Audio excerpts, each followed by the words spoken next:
pemimpin-pemimpin negara kita gitu loh, itu sibuk dengan baliho.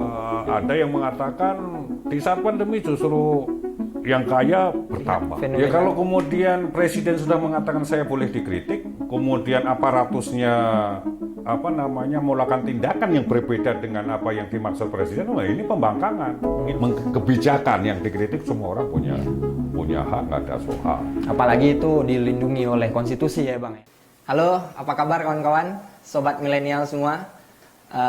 Semoga kita masih dalam keadaan sehat di tengah kondisi pandemi saat ini. Dan sore kali ini kita bakal ngobrol-ngobrol banyak ya tentang fenomena hari-hari ini. Sebelum itu kita sudah hadir atau kedatangan seorang tokoh yang cukup fenomenal, yang mungkin kawan-kawan juga sudah cukup mengenal ya beliau. Hari ini aku bersama Bang Agus Djabo Priyono. Beliau adalah Ketua Umum Partai Rakyat Adil Makmur. Agus Djabo, gimana Bang kabarnya?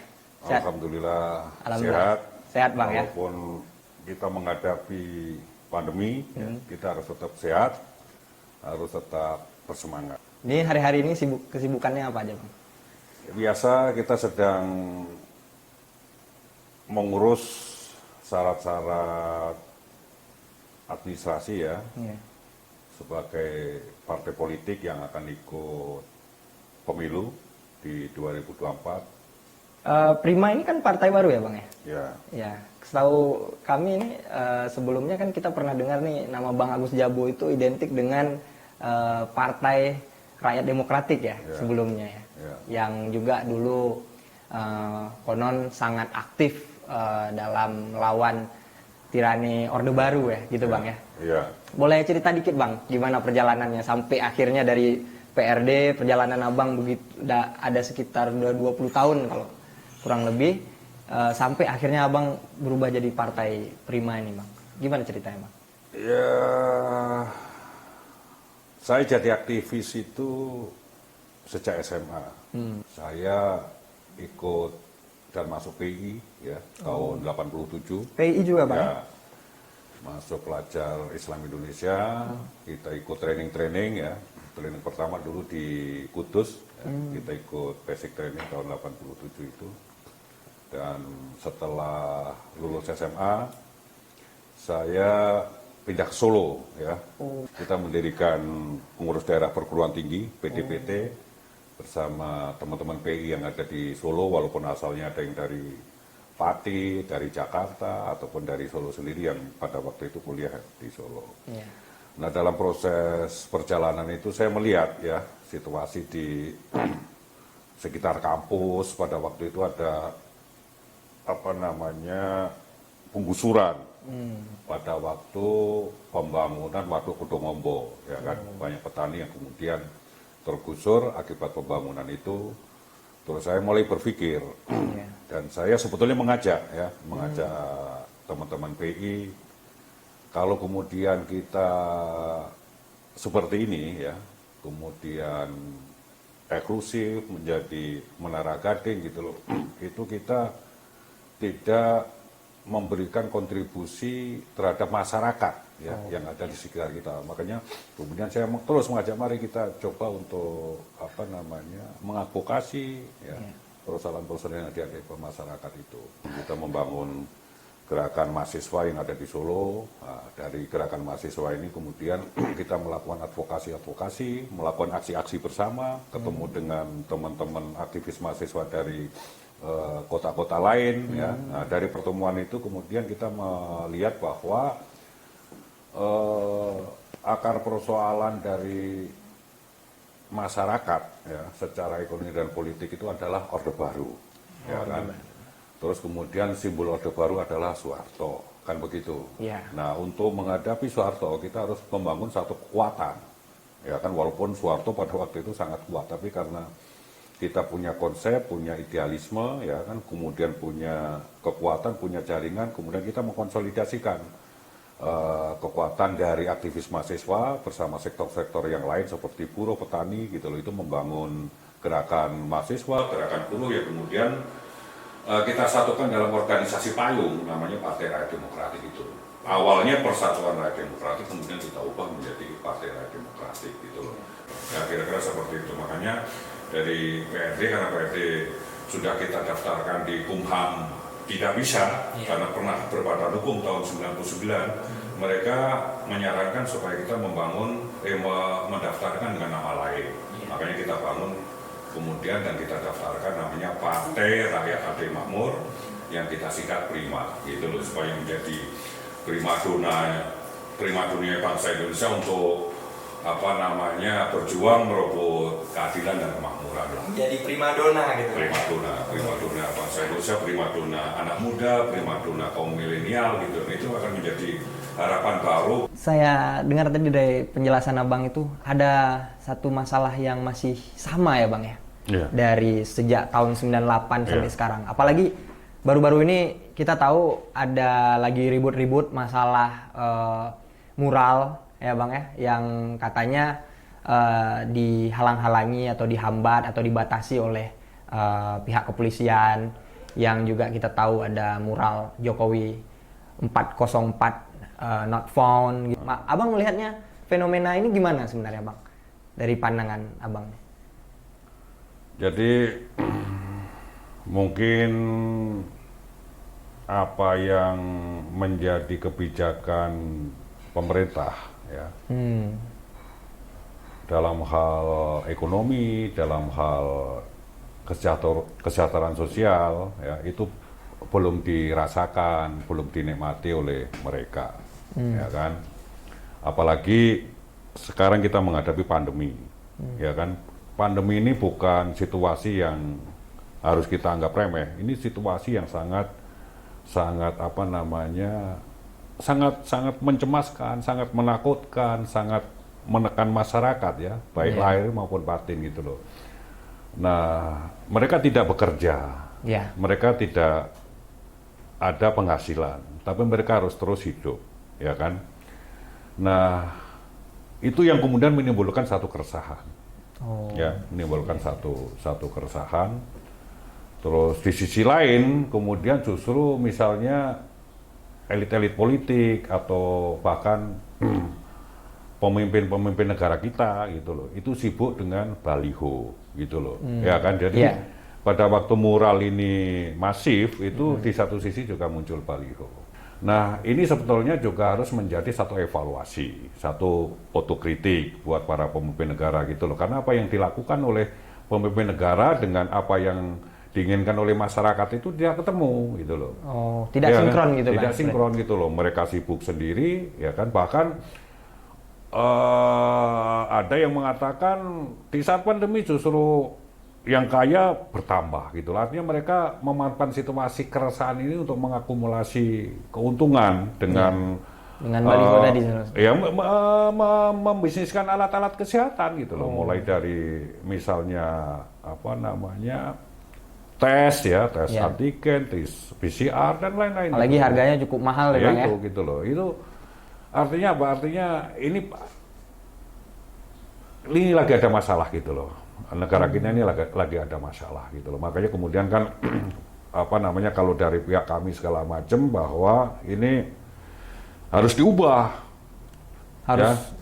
Harus diubah gitu loh. Situasi ini harus diubah gitu loh, bahwa tadi yang dikatakan oleh Bung Reza, dari Orde Baru sampai sekarang secara kualitatif belum ada perubahan, itu yang memang nyata.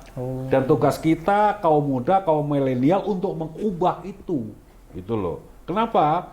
Karena tadi saya katakan bahwa di dalam Orde Baru itu kan semua sentralistik, ya kan, ekonominya sentralistik, politiknya sentralistik. Begitu reformasi yang masyarakat menuntut demokrasi dan keadilan gitu loh.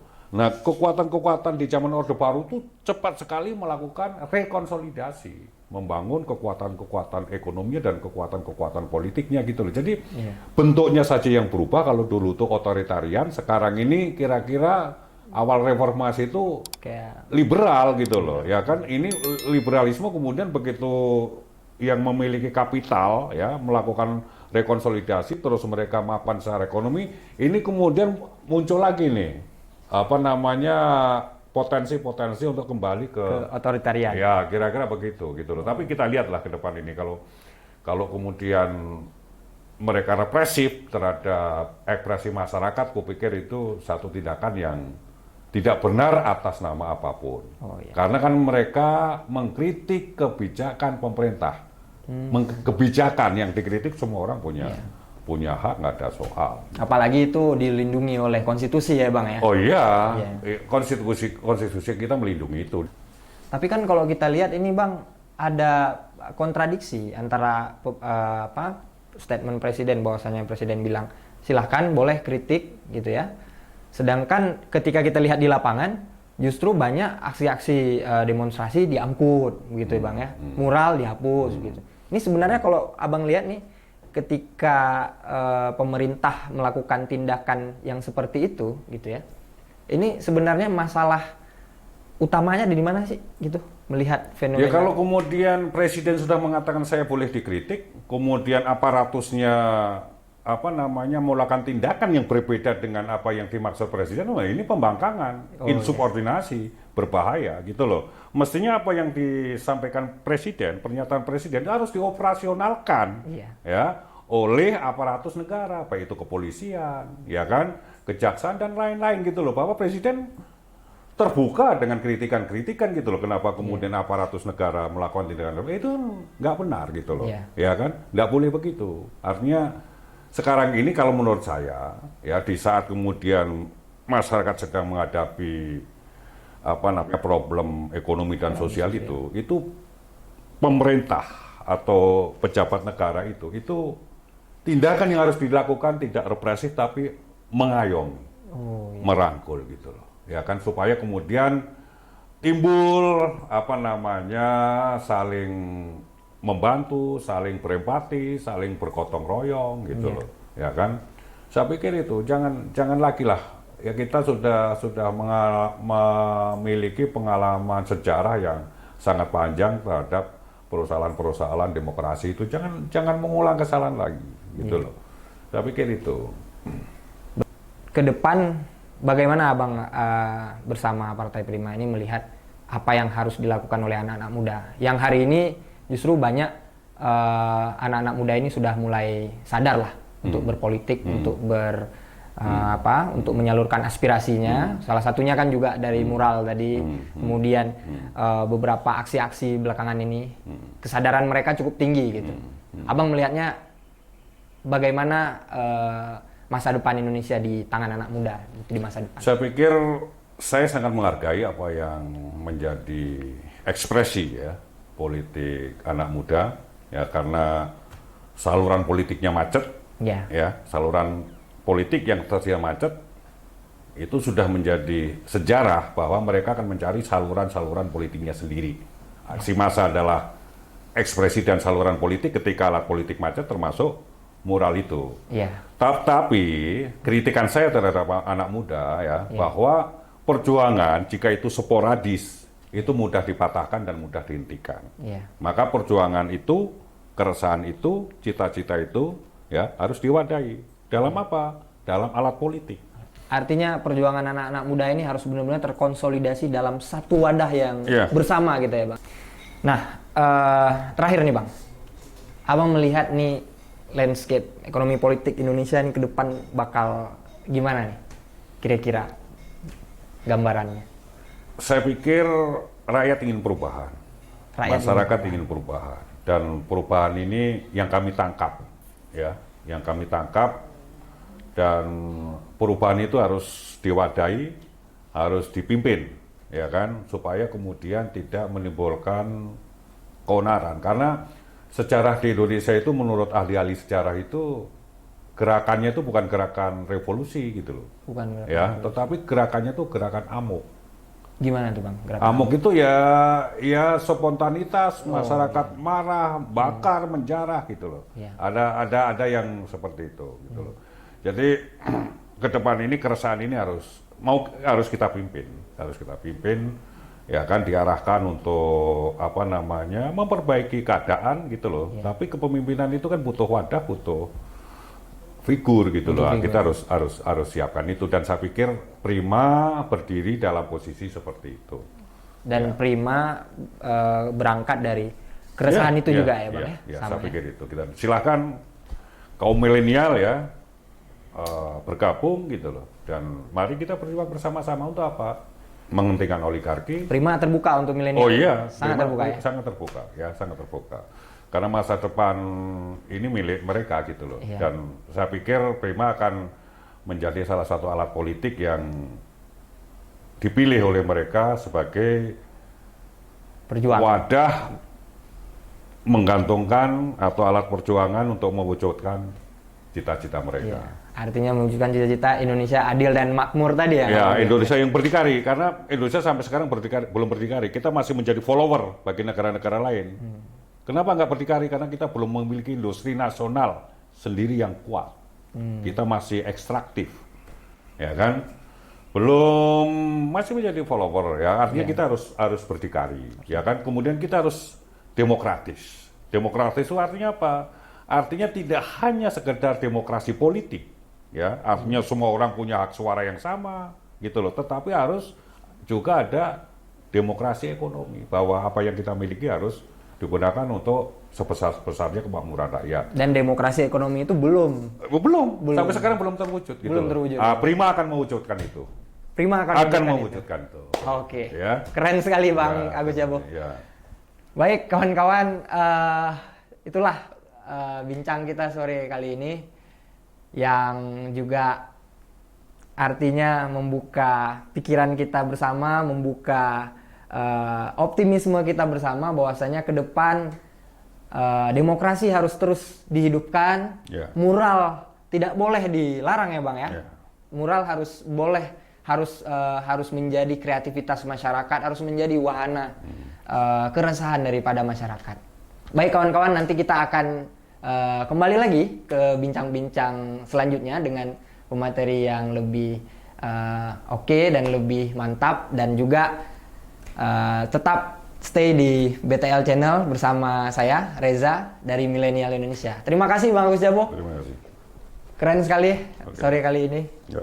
Ya, kita jumpa lagi di waktu yang lain. Terima kasih. Assalamualaikum warahmatullahi wabarakatuh.